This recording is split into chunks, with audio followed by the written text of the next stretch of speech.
Fui criado praticamente a vida inteira pelos meus avós, numa cidade pequena do interior, daquelas onde todo mundo se conhece pelo nome e onde qualquer coisa diferente vira assunto por semanas. Por isso, não mencionarei nomes reais de ninguém aqui. Meus pais se separaram quando eu ainda era muito novo. Minha mãe precisou ir para a capital trabalhar e eu fiquei com meus avós maternos, seu Anselmo e Dona Teresa. Eles eram pessoas simples, rígidas, muito religiosas, daquele tipo que acreditava que ajudar o próximo era obrigação, desde que o próximo não parecesse perigoso. A casa deles ficava numa rua de terra, perto de um trecho pouco movimentado da estrada. Era uma casa antiga, com paredes grossas, porta pesada de madeira e um alpendre largo na frente. À noite, a rua ficava escura, silenciosa demais. Não passava carro, não passava gente, só o vento e os grilos. Eu devia ter uns 10 anos quando tudo começou, e juro para quem quer seja que isso tudo aconteceu de verdade. Era final de tarde, quase noite, quando alguém bateu na porta. Não foi um toque comum, foi uma batida lenta, firme, pesada. Meu avô estranhou na hora, porque ninguém costumava aparecer naquele horário. Quando ele abriu a porta, havia um andarilho ali. Era um homem magro demais, barba por fazer, roupa velha, rasgada em alguns pontos, carregando uma sacola suja. O cheiro chegou antes da fala. Ele pediu água, só água. Disse que estava andando fazia dias. Minha avó ficou tensa. Ela puxou meu avô pelo braço e falou baixo que não era bom deixar estranho entrar. Meu avô hesitou, olhou para o homem, depois para dentro da casa e disse que não podia ajudar. Mandou ele seguir caminho, que ali não era lugar de pouso. O homem não insistiu, não levantou a voz. Só olhou para dentro da casa por alguns segundos, me encarou diretamente, coisa que me incomodou demais, e disse algo que nunca esqueci. Quem fecha a porta para quem precisa, abre a casa para coisa pior. Ele virou as costas e foi embora pela estrada. Naquela noite, minha avó rezou mais do que o normal. Meu avô ficou calado. Eu senti um aperto estranho, mas criança aceita o que adulto explica. E eles disseram que era só um vagabundo tentando assustar. Na mesma semana começaram os problemas. Primeiro os barulhos, passos no quintal à noite, mas quando meu avô saía para olhar, não tinha ninguém. Depois, pancadas leves na porta do fundo, sempre depois das 10. Nunca fortes, sempre como se alguém estivesse testando a madeira. Os animais foram os próximos. As galinhas começaram a aparecer mortas, sem sangue espalhado, só com o pescoço quebrado. O cachorro passou a se esconder debaixo da cama e tremia sem parar quando escurecia. A casa parecia pesada, abafada mesmo com todas as janelas abertas. Minha avó começou a sonhar com o andarilho. Sempre o mesmo sonho, ele parado na porta, batendo, enquanto algo atrás dele tentava entrar junto. Uma madrugada, acordei com ela chorando na cozinha, rezando alto, pedindo perdão, sem dizer porquê. Na noite seguinte, alguém bateu na porta da frente. Era a mesma batida da primeira vez. Lenta, firme, pesada. Meu avô não abriu. Mandou quem fosse embora. A batida continuou. Não aumentou, não diminuiu, só continuou. Por minutos que pareceram horas. Quando finalmente cessou, veio o silêncio. Um silêncio tão profundo que doía no ouvido. No dia seguinte, encontramos marcas no alpendre. Não eram pegadas comuns, eram marcas profundas, como se algo tivesse ficado parado ali por muito tempo, pressionando o chão. A situação só piorou. Objetos mudavam de lugar, a porta da cozinha amanhecia aberta, mesmo trancada. Meu avô começou a adoecer sem motivo claro, ficando fraco, confuso, acordando de madrugada falando sozinho. Até que numa tarde, minha avó decidiu fazer algo que nunca imaginei ver ela fazendo. Ela preparou comida, pão, café, restos de almoço. Colocou tudo numa sacola, me chamou e disse que íamos até a beira da estrada. Lá, ela deixou a sacola no chão e falou em voz alta, olhando para o nada. A casa errou, a fome não. Naquela noite, ninguém bateu na porta. Os barulhos cessaram aos poucos. O cachorro voltou a dormir fora da cama. Meu avô melhorou. A casa ficou normal de novo. Nunca mais vimos o andarilho. Até hoje, quando alguém bate na minha porta pedindo ajuda, eu lembro disso e ajudo. E para quem ouve esse relato, aconselho: ajude também, mesmo que seja só com água.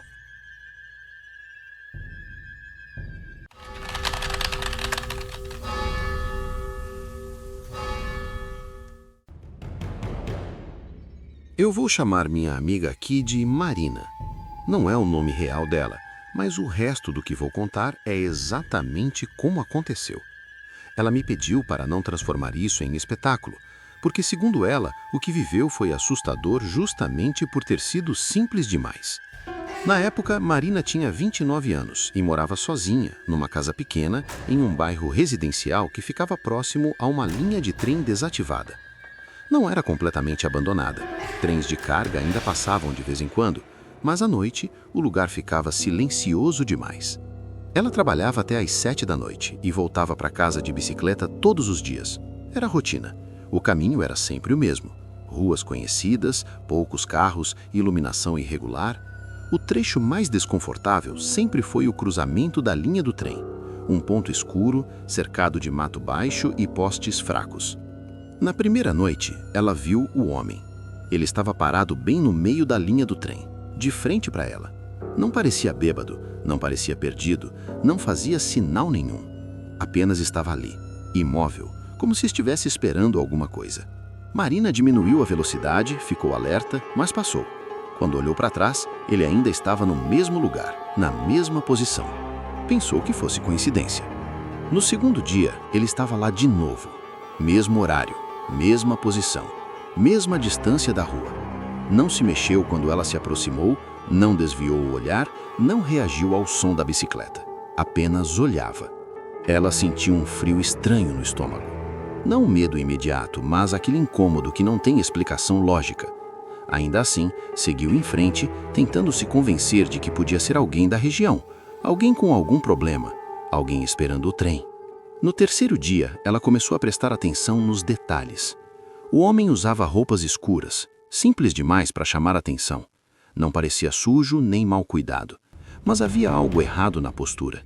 Ele ficava reto demais, os braços caídos ao lado do corpo, a cabeça levemente inclinada, como se estivesse sempre observando.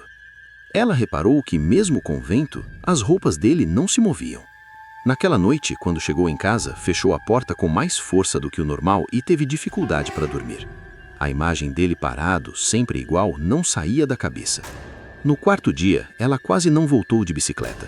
Pensou em pedir carona, em mudar o caminho, em sair mais cedo, mas acabou indo, tentando enfrentar o medo. E lá estava ele, no mesmo ponto, na mesma linha, no mesmo lugar exato. Dessa vez, algo foi diferente.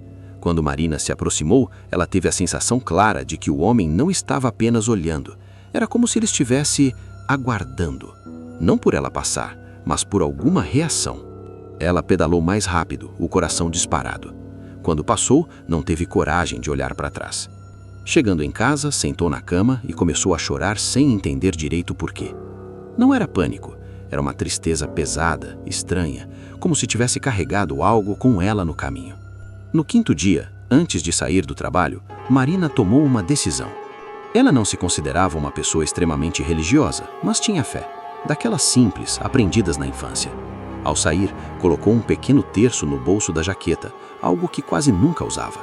Quando chegou perto da linha do trem naquela noite, o homem estava lá, exatamente como sempre.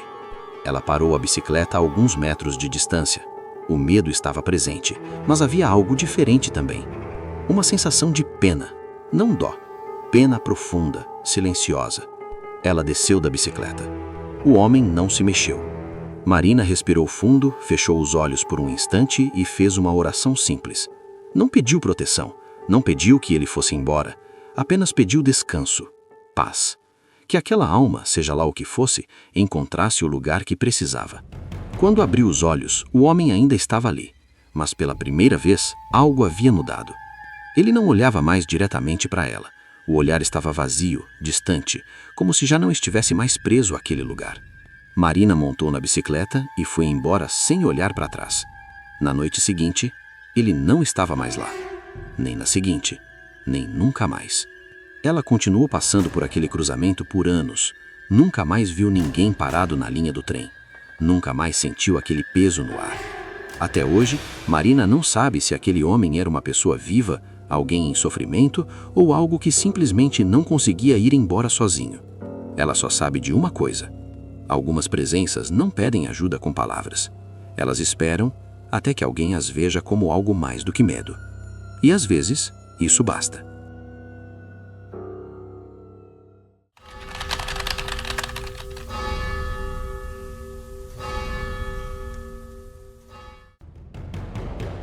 Meu nome é Mateus. Diferente de muitos relatos que ouço por aí, não me importo em dizer meu primeiro nome, porque isso aconteceu num lugar onde ninguém conhece ninguém de verdade. Um ônibus de linha em São Paulo, no meio da noite, voltando para casa depois de um dia longo demais. Quem anda de ônibus em São Paulo sabe como é. Você entra cansado, senta onde dá, coloca o fone ou fica olhando pela janela tentando desligar a cabeça. Não espera nada além de chegar em casa inteiro. Naquela noite, eu não estava distraído. Estava atento demais. O ônibus não estava cheio, mas também não estava vazio. Tinha gente espalhada pelos bancos, aquele silêncio típico de quem só quer chegar logo. O motorista não conversava, o cobrador estava quieto e a cidade passava do lado de fora como um borrão de luzes. Eu sentei num banco de 2 lugares, encostado na janela. O assento ao meu lado ficou vazio por alguns pontos, até que em um semáforo alguém entrou e sentou ali. Não olhei direto. Em ônibus, a gente aprende a não encarar. Só percebi a presença pelo peso do banco cedendo e pelo cheiro. Um cheiro estranho, que não era suor, não era sujeira comum. Era algo metálico, frio. Continuei olhando para frente. O ônibus seguiu. Parava, andava, parava de novo. Em certo momento, notei algo pelo reflexo da janela. A iluminação interna do ônibus refletia fraca no vidro, misturada com as luzes da rua. E ali, naquele reflexo, eu vi o rosto de quem estava sentado ao meu lado. E não fazia sentido. O reflexo mostrava alguém grande demais para aquele banco. O rosto parecia alongado, com traços puxados para baixo, como se a gravidade estivesse errada ali. Os olhos não estavam olhando para frente. Estavam levemente virados na minha direção.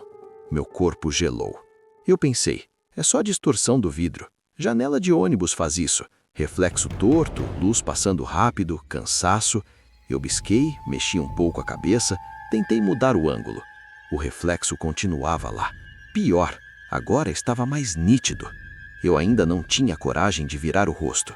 Só observava pelo vidro. A coisa ao meu lado não se mexia. Não respirava de forma perceptível. Não mexia o braço, não coçava o rosto, não ajustava a postura como qualquer pessoa faria numa viagem longa. Era imóvel demais. Em certo ponto, o ônibus entrou numa avenida mais iluminada. As luzes ficaram mais fortes e o reflexo ficou mais claro. Foi aí que eu percebi outro detalhe que me fez suar frio. No reflexo, a boca da coisa não acompanhava o rosto. Era como se estivesse ligeiramente deslocada. E o mais estranho, o reflexo mostrava um sorriso, leve, quase curioso. Eu não estava sendo encarado com raiva, estava sendo observado. Meu coração começou a bater tão forte que eu sentia no pescoço. Pensei em levantar, trocar de lugar, descer do ônibus, mas algo me segurava. Um medo infantil de chamar atenção. Um medo irracional de que se eu olhasse direto, aquilo reagiria. O ônibus passou por um trecho escuro. O reflexo sumiu por alguns segundos. Quando voltou, estava mais próximo. Não fisicamente, mas o rosto parecia inclinado, como se a coisa tivesse virado a cabeça em minha direção. Foi nesse momento que eu senti algo tocar meu braço. Não foi um aperto, foi um encostar leve, quase educado. Eu perdi o controle e virei o rosto de uma vez. O banco ao meu lado estava vazio. Não tinha ninguém, nenhuma pessoa, nenhuma bolsa, nada. Só o banco, amassado como se alguém tivesse acabado de se levantar. Olhei ao redor desesperado. As pessoas estavam nos seus lugares. Ninguém parecia ter se levantado, ninguém parecia ter passado pelo corredor. O cobrador olhou para mim como quem estranha alguém em pânico, mas não disse nada. O reflexo no vidro agora mostrava só eu. Desci no ponto seguinte, mesmo longe de casa. Andei rápido, sem olhar para trás. Só quando cheguei em casa consegui respirar direito. O que mais me assusta não é só o que eu vi, é o que aconteceu depois. Desde aquele dia, às vezes, quando estou em ônibus à noite, evito olhar direto para a janela, porque em alguns reflexos eu percebo que nem sempre o banco ao meu lado está tão vazio quanto parece. E se isso aconteceu comigo uma vez, numa linha comum, num dia comum, talvez esteja acontecendo com outras pessoas agora mesmo.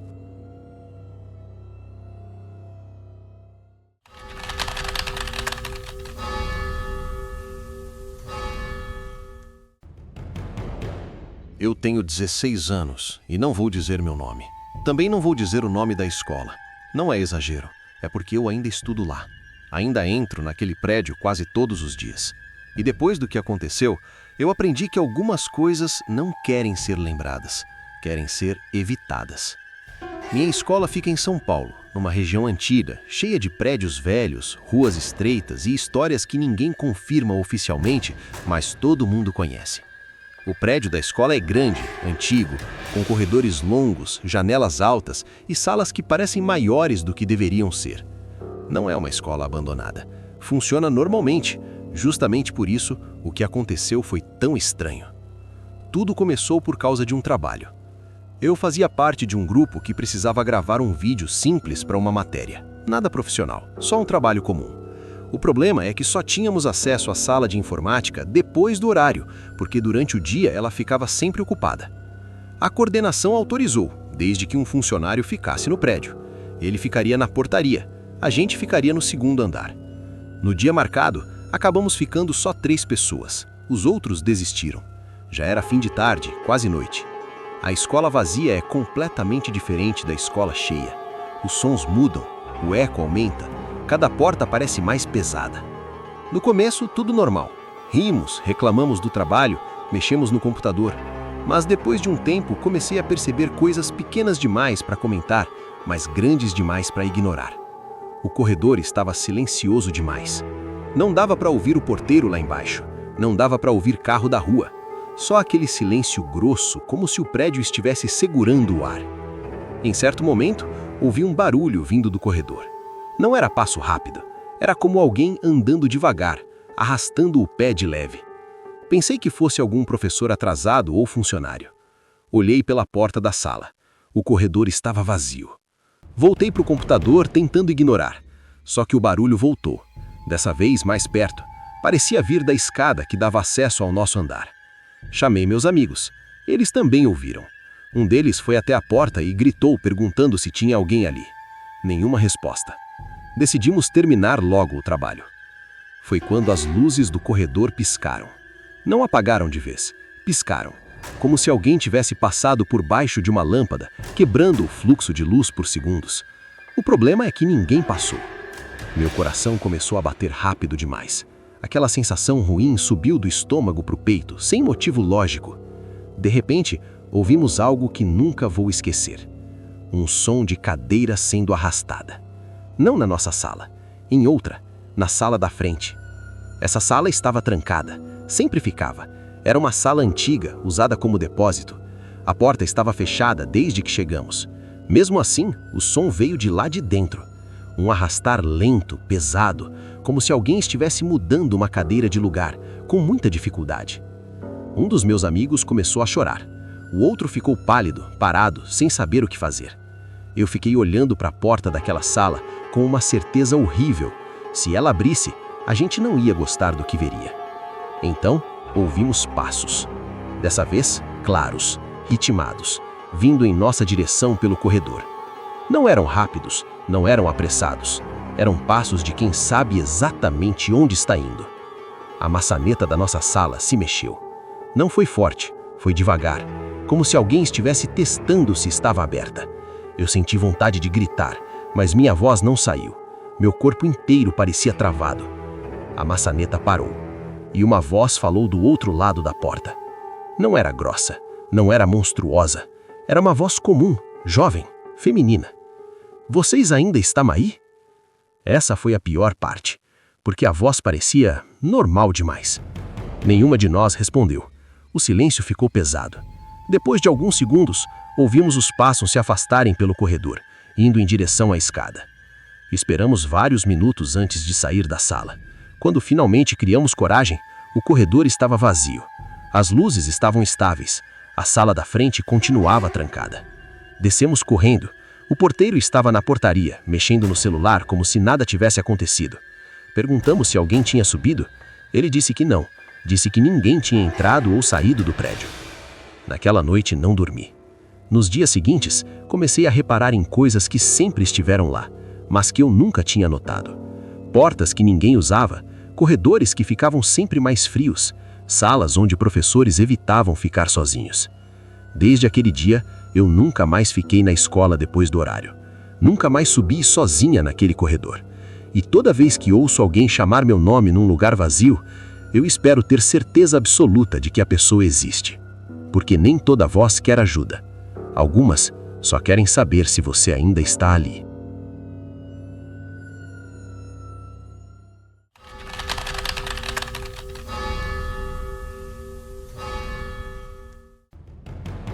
Eu não vou dizer meu nome verdadeiro.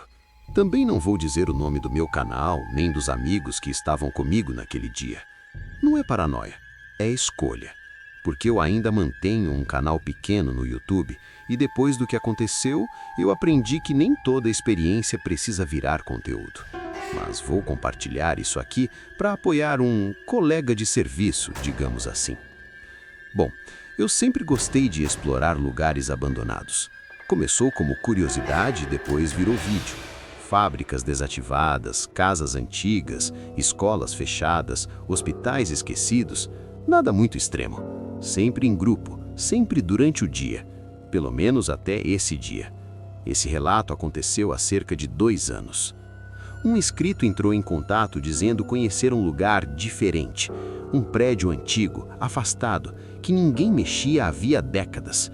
Segundo ele, quase ninguém gravava lá porque o acesso era ruim e porque dava ruim para quem entrava. Esse tipo de frase sempre aparece, então não demos muita importância. Fomos em 3 pessoas, levamos lanternas, câmeras, baterias extras, nada fora do normal. O lugar ficava afastado da estrada principal. Tivemos que andar um trecho a pé por um caminho tomado por mato alto. O prédio já era visível de longe, grande, escuro, com janelas quebradas e um silêncio estranho ao redor. Não havia insetos, não havia barulho de pássaros. Isso já deveria ter sido um sinal. Entramos ainda de dia. Começamos a gravar desde o portão enferrujado. Tudo parecia normal. Sujeira, pichações antigas, cheiro de mofo. O tipo de abandono que quem grava esse conteúdo já conhece bem. Mas havia algo diferente. O lugar parecia menos vandalizado do que deveria, como se as pessoas evitassem certas áreas. Algumas portas estavam fechadas, não arrombadas. Alguns corredores estavam limpos demais, sem lixo, sem marcas de passagem recente. Seguimos mesmo assim. Conforme avançávamos, o sinal do celular morreu completamente. Não só sem internet, sem sinal nenhum. As lanternas começaram a falhar ao mesmo tempo, piscando, como se as baterias estivessem descarregando rápido demais. Em um dos corredores mais fundos, encontramos uma sala que não aparecia na planta antiga que tínhamos visto antes. Era uma sala grande, sem janelas, com marcas estranhas no chão. Não eram símbolos claros, mas arranhões repetidos, como se algo tivesse sido arrastado ali muitas vezes. O ar ficou pesado. Não no sentido figurado, era difícil respirar. O som parecia abafado, como se estivéssemos debaixo d'água. A câmera de um dos meus amigos desligou sozinha e não ligou mais. Foi quando ouvimos o barulho. Não vinha de longe, não vinha de perto, parecia vir de dentro das paredes. Um som baixo, contínuo, como uma respiração irregular, misturado com algo que lembrava um sussurro, mas sem palavras claras. Quanto mais silêncio fazíamos, mais o som parecia se ajustar, como se reagisse à nossa presença. Um dos meus amigos falou que deveríamos sair. O outro quis continuar, dizendo que podia ser algum tipo de ventilação antiga. Eu hesitei, e esse foi o erro. A lanterna iluminou algo no fundo da sala. Não era uma pessoa, não era um animal comum. Era uma forma escura, agachada, encostada na parede com proporções erradas, comprida demais, curvada demais. Quando a luz bateu, ela se moveu de um jeito que não parecia fuga, parecia reação consciente. Ela virou a cabeça. Eu não vou descrever o rosto, não porque não lembro, mas porque não quero. Só digo que aquilo não tinha expressão, tinha atenção. O som cessou imediatamente. E aí veio o pior momento, a certeza absoluta de que não éramos bem-vindos. Não foi medo comum, foi instinto puro, o tipo de alerta que ignora a lógica, ignora a curiosidade, ignora ego. A gente correu, não organizadamente, não pensando em gravar mais nada. Corremos como quem sabe que ficar é erro. O barulho voltou, agora atrás da gente. Não parecia passo, parecia deslocamento rápido demais para um espaço tão estreito. Saímos do prédio quase caindo. Só paramos quando alcançamos a estrada. Nenhum de nós falou nada por vários minutos. Quando fomos rever as gravações, algo ainda mais estranho aconteceu. Os arquivos daquele trecho simplesmente não existiam. Não estavam corrompidos, não estavam com falha. Eles não estavam lá, como se aquele momento nunca tivesse sido gravado. O vídeo nunca foi ao ar. O canal continuou, mas nunca mais entramos em lugares daquele tipo. Nunca mais aceitamos indicação de inscrito desconhecido e nunca mais fomos os mesmos depois daquela sala.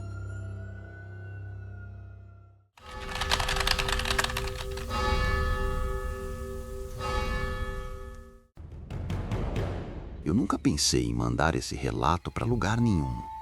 Na verdade, eu só estou contando agora porque já se passaram quase 10 anos e mesmo assim ainda tem noites em que eu acordo com a sensação de que alguém está parado do lado da minha cama esperando eu abrir os olhos. Meu nome não importa. O que importa é que quando isso aconteceu, eu tinha 34 anos, era casado, pai de uma menina pequena e levava uma vida absolutamente comum.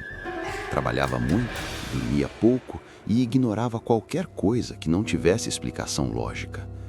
Até o dia em que sofri um acidente e quase morri. Foi um acidente simples, nada cinematográfico. Um carro avançou o sinal, me atingiu em cheio e eu lembro apenas do impacto, do som de metal dobrando e depois silêncio. Não vi túnel de luz. Não vi parentes falecidos, não senti paz. O que veio depois foi outra coisa. Quando abri os olhos, eu estava deitado em uma cama estreita, com lençóis brancos encardidos. O ambiente parecia um hospital, mas algo estava errado. Não havia janelas, não havia barulho de máquinas, nenhum bip, nenhum passo, nenhum eco. O ar era pesado, não quente, não frio. Apenas denso. Tentei me mexer, mas o corpo não respondia direito. A única coisa que consegui foi virar levemente a cabeça. Foi aí que vi a porta. Uma porta comum, de madeira clara, com um número pregado de forma torta. 313. Não sei por que isso me incomodou tanto. Talvez porque eu tivesse certeza absoluta de que aquele número não significava nada para mim. Mesmo assim, ele ficou gravado. O tempo ali não funcionava como deveria. Eu não sei dizer se fiquei minutos, horas ou dias naquele quarto. O que sei é que em algum momento comecei a ouvir passos no corredor. Passos lentos, arrastados. Eles paravam sempre em frente à minha porta e seguiam adiante. Até que em um momento específico, eles pararam e não continuaram. A maçaneta girou devagar. Entrou um homem usando algo parecido com roupas hospitalares antigas. Não eram sujas, mas também não eram limpas. Ele não me olhou de imediato. Foi até o fundo do quarto, mexeu em algo que eu não conseguia ver e só então se virou. O rosto dele era comum demais para ser confortante. Olhos fundos, expressão neutra, como alguém cansado de repetir a mesma tarefa. Ele me encarou por alguns segundos e disse: "Você não devia estar aqui ainda." Tentei falar, não consegui. Ele suspirou, olhou para uma prancheta que eu não tinha visto antes e balançou a cabeça, irritado. "Sempre o mesmo erro", murmurou. "Misturam os quartos." Foi aí que algo gelou dentro de mim. Quartos. Ele se aproximou da cama e pela primeira vez demonstrou algo parecido com curiosidade. "Você lembra de alguma coisa?" perguntou. Dentro da minha cabeça, pensei na minha esposa, na minha filha, na minha casa, e sem saber como, lágrimas começaram a escorrer. O homem desviou o olhar. "Isso complica", disse. "Quando lembra, complica." Ele saiu do quarto e voltou minutos depois com outra pessoa. Essa segunda figura não tinha rosto definido. Não é força de expressão. Eu simplesmente não conseguia focar. Era como olhar para algo que não quer ser visto. Ela ficou parada na porta e disse com uma voz que parecia vir de todos os lugares: "Ele ainda está preso." "Não por muito tempo", respondeu o homem da prancheta. "O corpo está reagindo." Eles começaram a discutir ali mesmo, como se eu não estivesse presente. Falavam sobre mim como se eu fosse um objeto esquecido no lugar errado. Antes de sair, o homem se virou novamente para mim. "Escuta com atenção", disse. "Quando você acordar, não tente entender tudo. Algumas portas não devem ser reabertas." Ele apagou a luz. No escuro, eu ouvi algo que nunca contei para ninguém. Outras vozes, muitas. Algumas choravam, outras gritavam, algumas apenas repetiam números, como se estivessem tentando lembrar quem eram. De repente, tudo ficou branco. Acordei em uma UTI, com médicos em volta, minha esposa chorando e um alarme disparando. Disseram que eu tinha tido uma parada cardíaca de quase 4 minutos. Quase não sobrevivi. Meses depois, já em casa, resolvi procurar o prontuário completo da internação. Sempre fui cético, mas precisava entender. Não havia nenhum quarto 313 registrado no hospital, nenhum setor antigo, nenhuma ala desativada.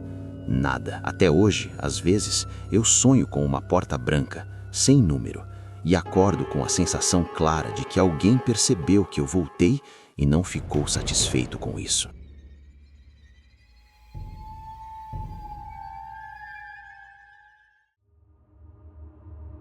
Agora que você ouviu, elas sabem onde você está. Curta e comente, antes que elas voltem.